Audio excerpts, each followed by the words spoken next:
Hey everybody, welcome back to On Stage, Off Stage. I'm your host, George Sapio, and this is episode number 202, June of 2026.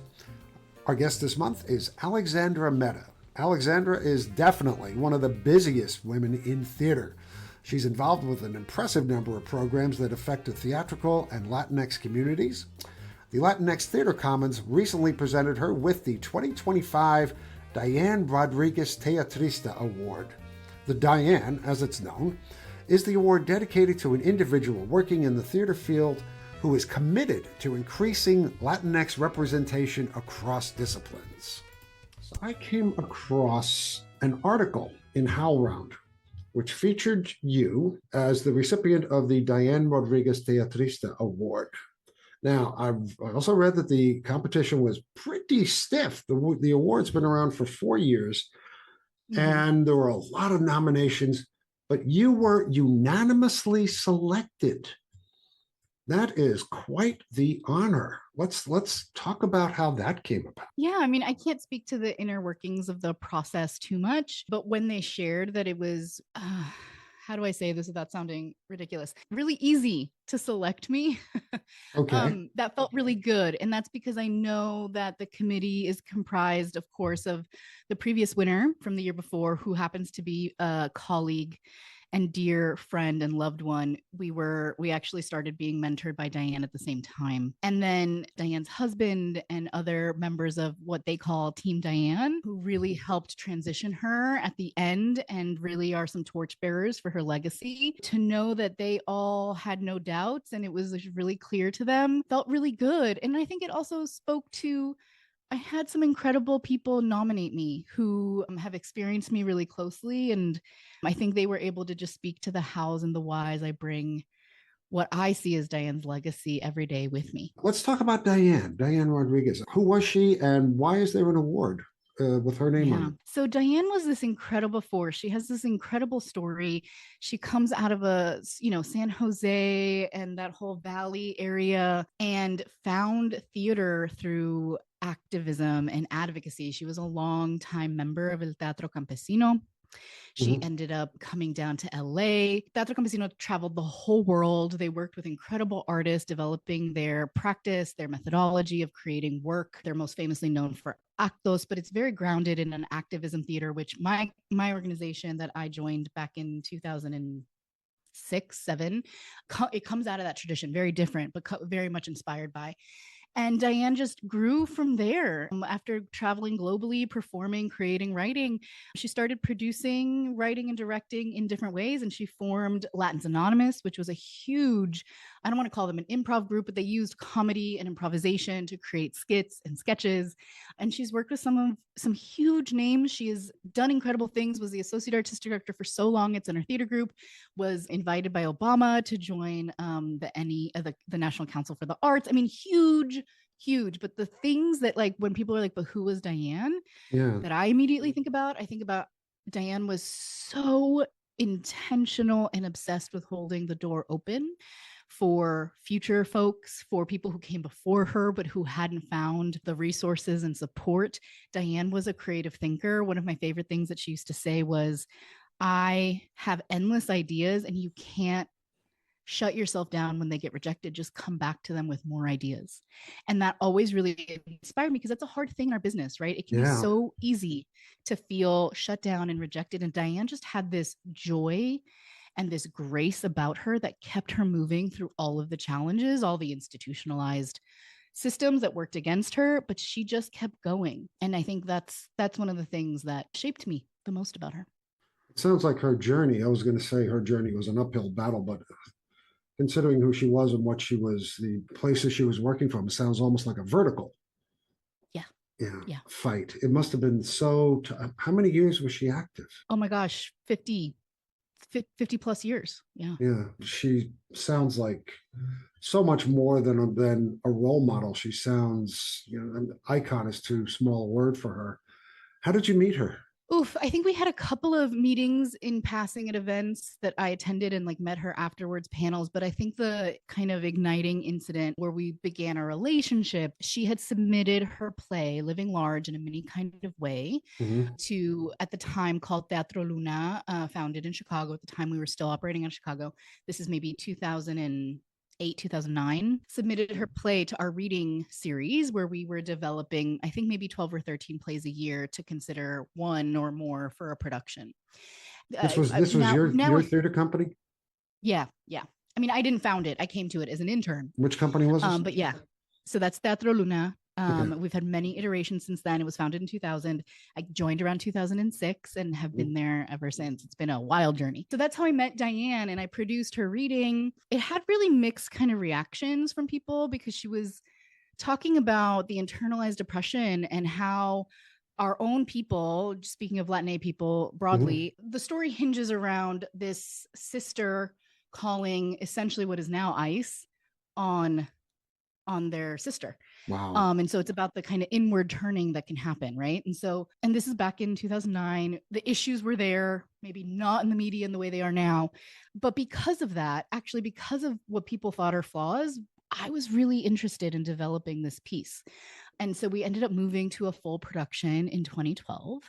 And through the producing of that process, I just remember one day at rehearsal, she was like, "You need to submit Luna to a NEFA." At the time, she was on one of the like selection committees for the New England Foundation for the Arts.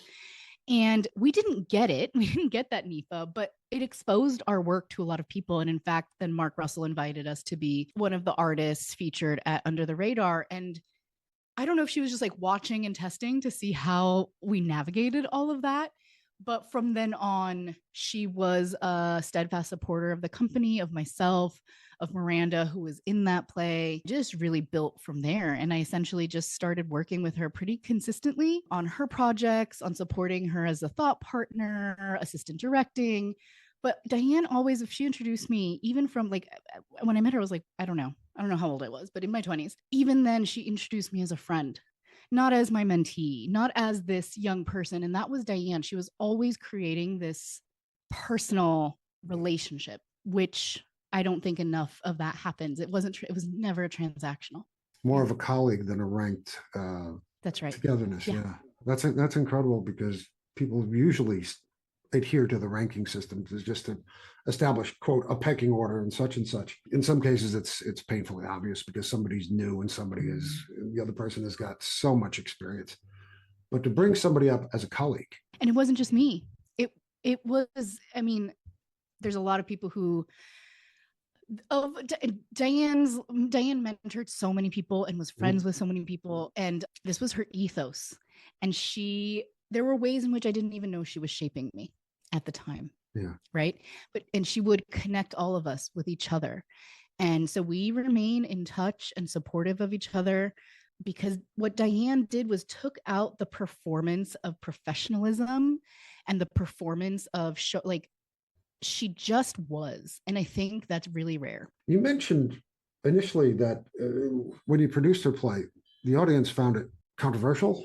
I forget the word you Yeah. actually used. Who was the audience, and what were the issues that they had with it? Was a long time ago. So you were Yeah. asking a lot of me. But what Uh, I'll say is what I'll say is that so it was a Chicago-based audience at the yeah. time. Teatro Luna's audience was very intergenerational. Mhm. Our work, so it would start with the probably a college student, probably a young college woman coming, and then she would come back to the show with her mom and her grandma, and then they might bring their cousins and their dads. So even though we were an all Latina at the time, now we're all women of Mhm. color theater company, it was very intergenerational. It was very mixed gender identity. We had a lot of queer audience. We had a lot of, I would say, upwardly mobile Latina audience, Okay. and what we call la raza, the people, the working class, also was a huge component. And we loved blending that because too much in our society, I think a lot of theaters treat those groups of people as really different, One is a donor pool, one is exciting to them, and one is like maybe they'll get some free tickets. They don't think they'll come otherwise. And I think that Luna was really ahead of the game back then about audience cultivation and making people who didn't traditionally feel like they were welcomed at the theater, like this is their theater. I think we were really good at that. And that came from the people who came before me. I can't take credit, but I learned a lot. But we also have a large academic audience at the time.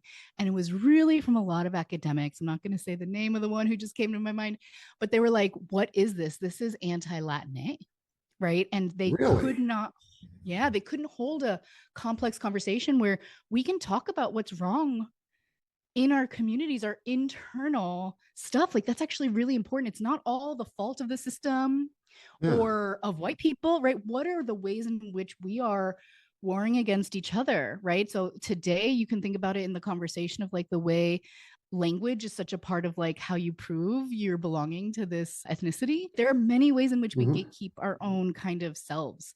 And I think this play really spoke to that. It's always so easy to focus on the problem coming externally. But when the problem seems to be, or part of the problem anyway, a contribution. Exactly. Because it's never all or nothing. To come from within, people get very, very touchy about having to look inside their own group at their own friends against the people that they hold commonality with. It might reflect back on them just a little bit, and that's touchy. It's hard. And so, that's when I always was really good at facilitating talkbacks. And we had we trained ourselves on how to talk about difficult subjects. And I think that really is where a lot of my current work actually stems from, like having to navigate audiences, having this conversation with each other post play really helped me understand, oh, wow, it's great to try to change policy and to do it. Like I do that work too. But what I really want to do is help heal this internal harm that we have, that we keep throwing on each other. How do we lower our defenses? How do we build that muscle to have those hard conversations? So I think I became really obsessed with that from back then. That's that's quite a problem to go after. I mean, to get people to look at themselves, to open up, to be honest, to take really big chances when it comes to their own personal, emotional, and intellectual safety, and work that through a talkback, which is live and can go anywhere and anything can happen. That's right. I know, having sat through gosh knows how many talkbacks. I look forward to them because I might, as a playwright, learn something, and I dread the hell out of them because sometimes they're just interminable. How did you manage to navigate through that particular exercise? At the time, I would say it was very much influenced from the ethos of Luna, which is we use humor, or at the time, I would say there's a lot of changes that have happened over the years. But at the time, our main, like what we learned to perfect was to use humor as the entry point for people. We were much more satirical. I mean, the landscape, we were able to be a little bit more edgy than you are now. Everything feels like a trigger, right? But what it did is it brought down the walls for people, right? And so that was how we built our work. But it's also how we engage from the moment you walk in the room. It is a process, an intentional process of lowering your wall. So we applied that approach to everything we did, and in many ways continue to do. And so much of my facilitation practice is really about understanding it's not what's on the agenda. It is the container that you're building has to feel different to people. And it has to be engaging. There has to be activation, right? Oh, absolutely. Yes. If there's no activation, there's no interpersonal connection, and nobody goes anywhere. It seems like so much of your work, and the research that I have done with you, I just kept coming up with this organization, which led to me to that organization, and you're looking at me like, yes, I know. But one of the things, I mean, besides Studio Luna, which I definitely want to talk about, was Culture Change Lab. I started looking into that, and I thought, this is so complex and such a big thing to even think about managing. As it says, you're building hybrid engagement structures for deeply embedded facilitation, training, and anti-racism practices. And breaking that down into normal English, it just unleashes paragraphs of how you operate and what your goals are and how you manage to deal with people's identities and fears and such like that. Can you talk about that a bit? Yeah, and it's just an interesting time to do this. So like we are about to do a new website because the language has changed now since when we wrote it and what it means to Mm-hmm. people and what it incites. But what I'll talk about rather than language is like the fundamental underbelly of what we believe and what we do. It all really started with this notion of I'm obsessed with laboratories. So in All right. my artistic practice, Studio Luna, we do 1, 2, or 3 week intensive several times a year with different bodies, with the ensemble, with artists we're helping develop. But this idea of what happens when you go into an intensive, what does that mean? It means I am completely dedicating to this moment. It's going to be hard. We're going to generate, we're going to conflict, we're going to ideate, we're going to brainstorm. And so there was something so powerful about the way in which I started structuring those intensives to be part prompt based, part somatic, part exploratory. And the way I was seeing people expand their artistic capacity for imagination, Mm-hmm. there was something I grabbed onto there and I was like, wait, there is a way to turn this practice into one for the spaces I'm in facilitating and everything. So I started just playing with that and like, what would that look like? Not with a room of artists, but with a room of people, administrators, managers, leaders who are really resistant to woo woo, really resistant to like activities. Yeah. I was like, but if I force them, what will it do?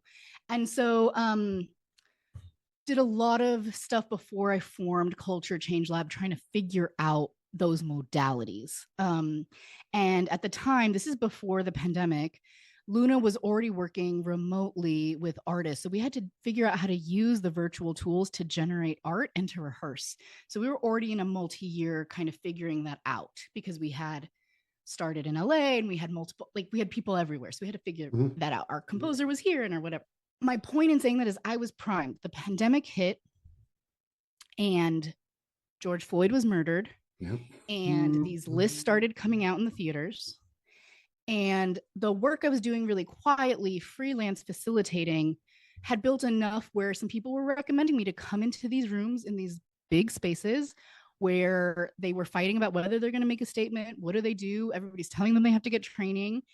And I was primed to kind of come in and say, you can go a very traditional route, or we can come and use an artistic practice of all artistic creators who are also facilitators. We can come in and we can support you. And here's what we're going to do. We're going to really look at values. We're going to develop your values. We do trainings. We do DEI. We go back to the history, all of that stuff. But at the fundamental part of it, I was like, your people don't know each other.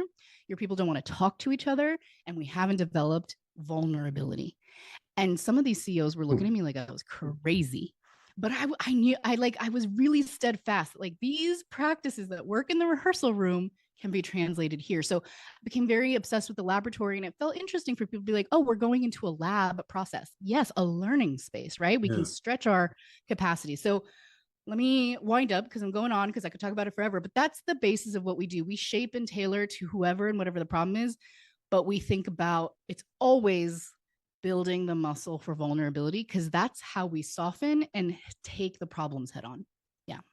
That's incredible. I mean, there's just so much that you haven't even gotten into unpacking about the project of what you're doing, reaching out to strangers, reaching out to people who are not of your culture, who are not of your mindset, who are not of your beliefs. And I'm not saying people who are anti whatever it is you are, just people who are different. And that's right. Coming to an understanding and appreciation, that to me is what theater should be about. Because yes, me too. It seems to me more of an artistic endeavor than just about anything else. We try harder to engage people and teach them something about a situation. I mean, a theater work is about somebody makes a mistake. All right, something happens, and somebody's world is completely overturned. That's right. And they have to navigate through this. And the people in the audience watch this person make choices. Yes. For good and for bad. Exactly. And they form opinions, you know? It's, go ahead. Yes. Oh, no, I'm sorry. I interrupted you, but I was going to say, if I had to like translate the vocabulary directly, often I'm thinking about the inciting incident for a piece. Yeah. And what happens when we go into these facilitations or these labs is people think they know what the inciting incident was. And it never was that insight. It was something over here, multiple things, and building, like, that takes time to even build that understanding. What happened here? What happened here that now we're in crisis, right? What happened here that now the trust is so low?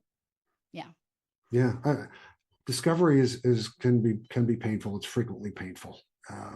We find out things we don't want to find out. We find out things that challenge our core beliefs, which automatically kicks back to, hey, we were wrong. And it's not always the case that we were wrong. We just didn't have the correct information. We didn't know, we didn't understand.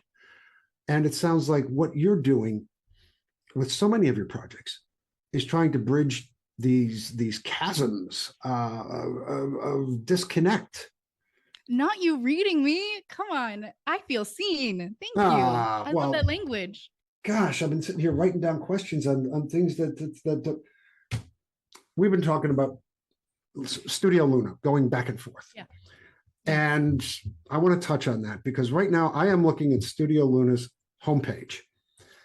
And you've got the logo up there. You've got this, but I am watching these women go through rehearsal room exercises where they're lifting something and it's painful, and they are struggling with this space substance thing that reflects something in their world.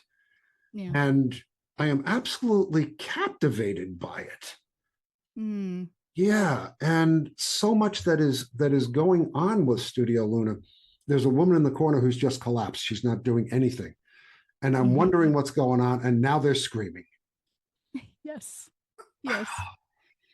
Where did I mean, talk to me about this. I mean, yeah, I got you. So I think the first thing I want to just bring into the room is the rehearsal development process. It was an intensive that you're watching, was for the times. And although I was the director of that project wouldn't exist without my choreographer, or our choreographer and genius, Isai McKeever, who is trained in so many things that I won't even name.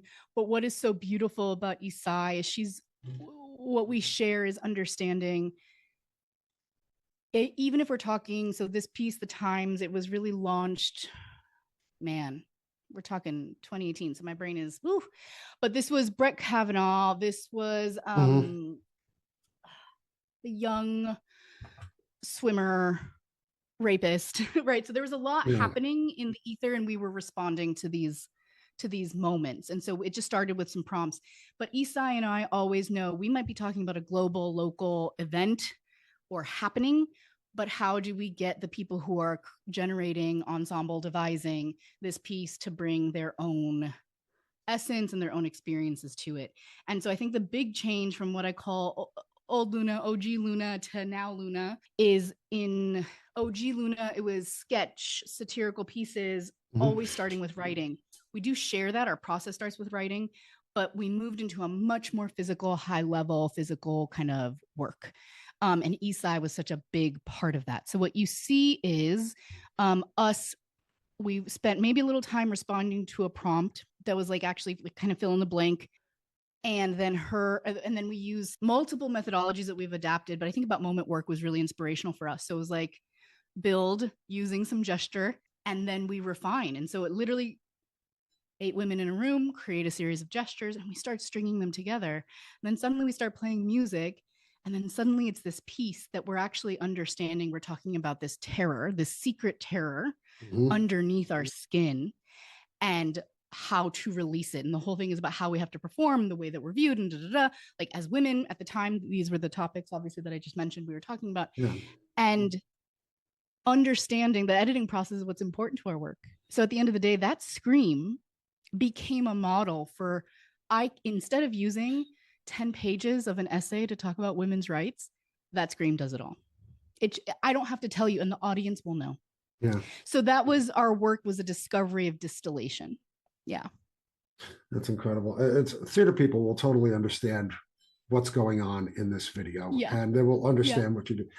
Non-theater people, those that are listening to this podcast, who haven't come across that style, that style of expression, that style of discovering things, that style of acting things out that affect you, whether it's personal or whether it's national or whether it's cultural or whether it happens to be, within your community or not. It's very strange for them because they don't understand it, because they've never done it, because this is not something they have permission to do. They have not been socialized to express in that way. Yeah. In fact, we socialize people so much to, right?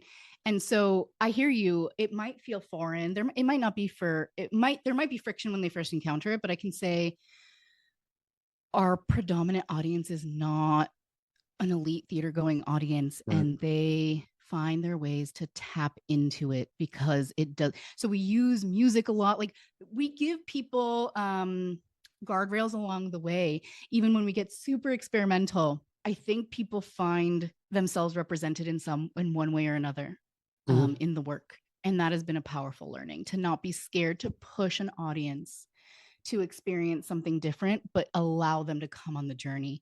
And so like, we'll have a piece like the one you saw that is very intense, is very evocative.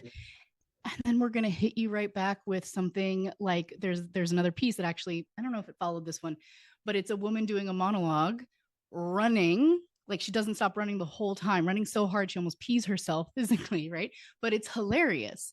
And it's another version of a way to talk about the same topic, but we're going to give you breath so you can catch your breath. Yeah. In fact, the whole piece was about guiding the audience to release through their breath.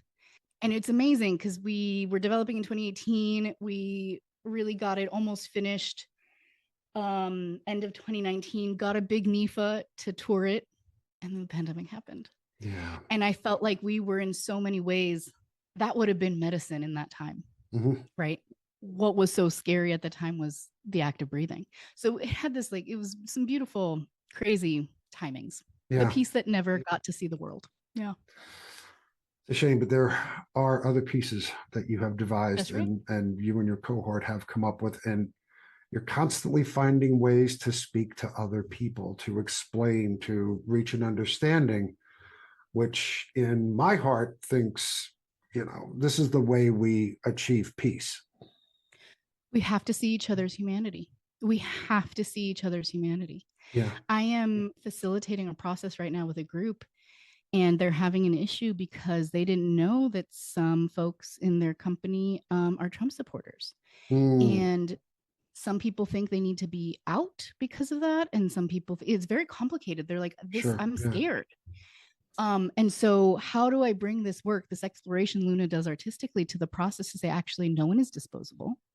And let's put the fear out of the room. How do we relate when we think we can't? Because there's a way. Yeah. And I'm not talking about toxic positivity, right? But I'm talking about human connection. Which in itself is so tough of a thing to engage with, to engineer, to reach. We've become so hardened in our belief systems that it's right. So many people are just immovable, and just opening up. Again, like we said before, scary as hell. That's a huge job you've got there. Let me switch topics just for a second. I want to go back because I was going to ask this question before, and I got distracted because we went other places. But Diane, how has winning this award changed your work? Has it? It's a hard question. I think I was surprised by my reaction. It didn't, I don't want to say it didn't feel good, because that sounds like ungrateful, but it brought up deep grief, right? It brought up some things I had packed away, right? Because her loss was pretty sudden. It was unexpected for most of us. I live with, and I've processed it, so it's going to sound more negative than it is, but we had a lot of projects where we were going to film these interviews and support a book of her practice and her thinking. And so there's just so many things that we kept pushing off because of time that didn't get to happen.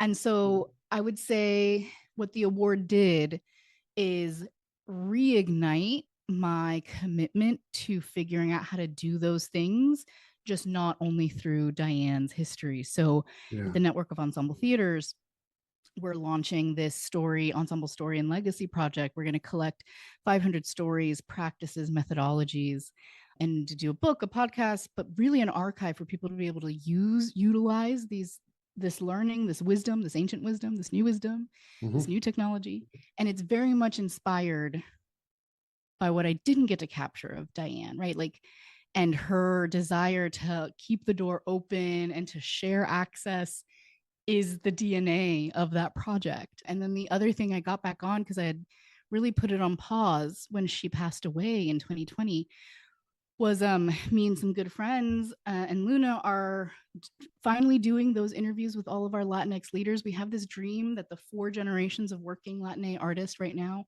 and they have methods to come together through like the Latinx Theater Commons, but there is something we don't talk about our failures enough. And so the next generations have to like learn the lessons again. And so the idea is this kind of documentary and this project of convening these 4 generations together is we can give the next generations a leg up by saying, don't do our same mistakes. Here's the learning. And I think that's so very Diane, right?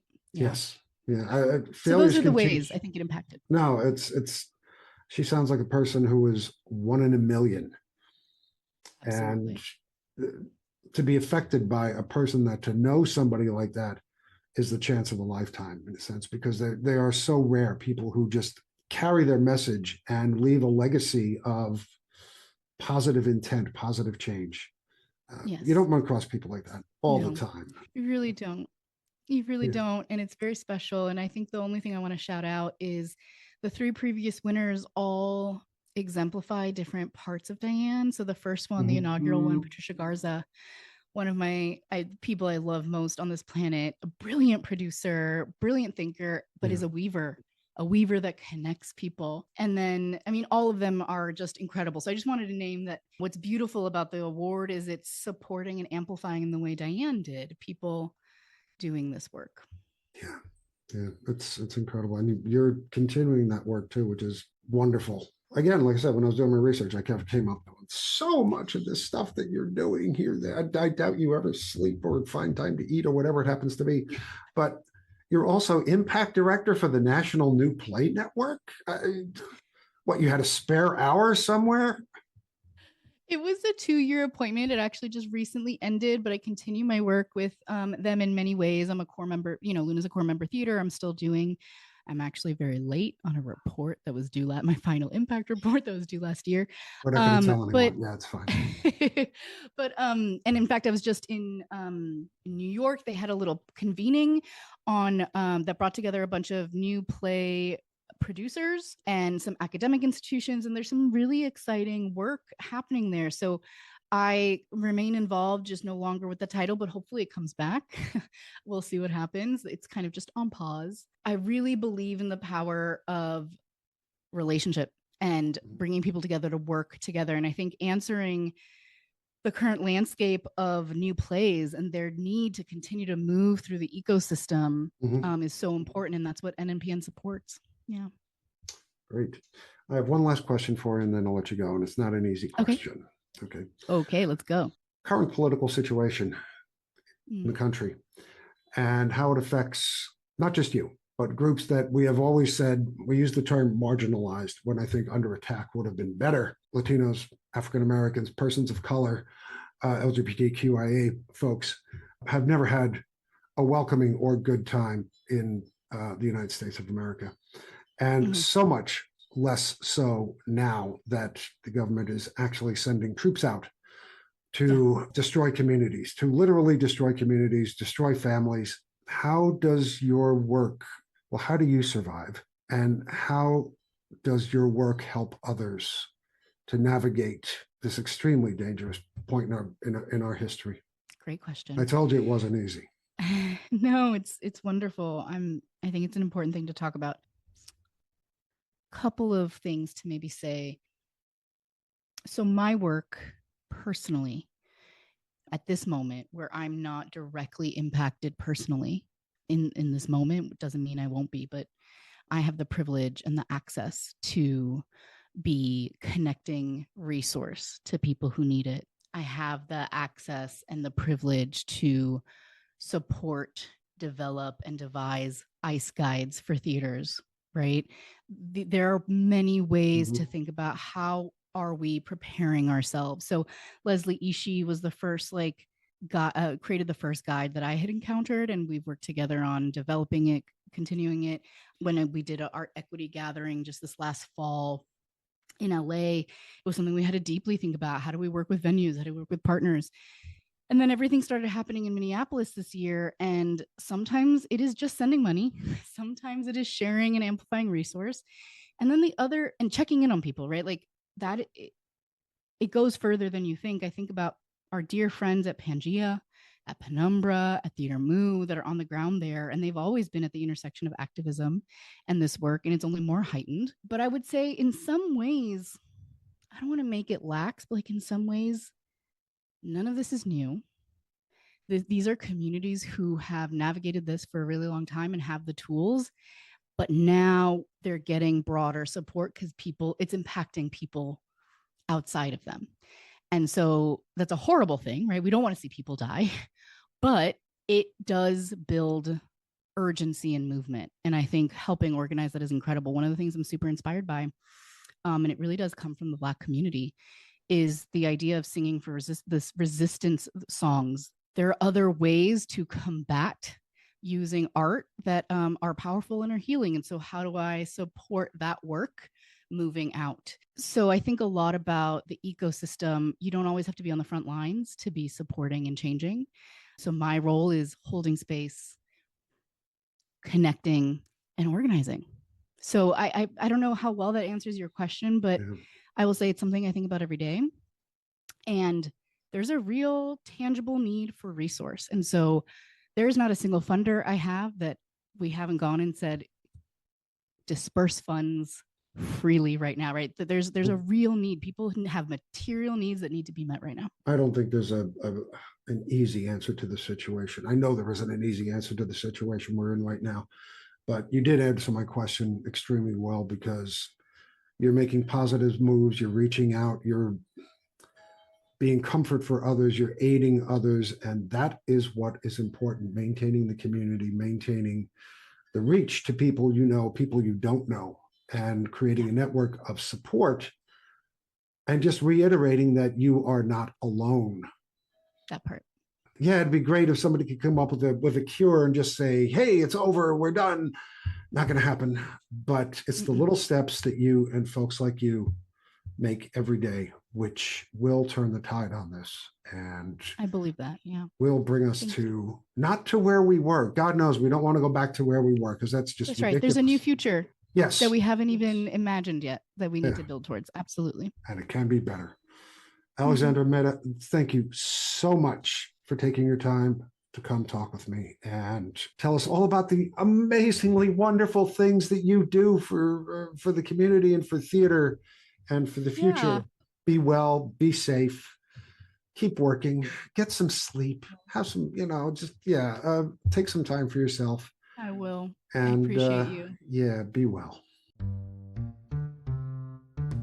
Hey kids, thanks for listening to Onstage Offstage. Onstage Offstage is produced monthly, and all of our shows can be found at onstageoffstage.org, and also on Podbean, Apple Podcasts, Spotify, iHeart, and Google Podcasts. If you enjoy what we do, please recommend us to your friends. Don't forget to like us on Facebook and follow us on Twitter at OnOffStage. And if you are a theater artist with an upcoming project or interest, or know of someone in the theater world who'd make good chat, by all means, send us a note at onstageoffstagepodcast@gmail.com. Our theme music is Don't Worry, Be Frappy by the composer Max Dickinson. You can find a lot more of Max's magnificent music on SoundCloud. I'm George Sapio. Thanks once again for listening, and please be kind to those with whom we share this rock. And as always, happy theatering to all of you.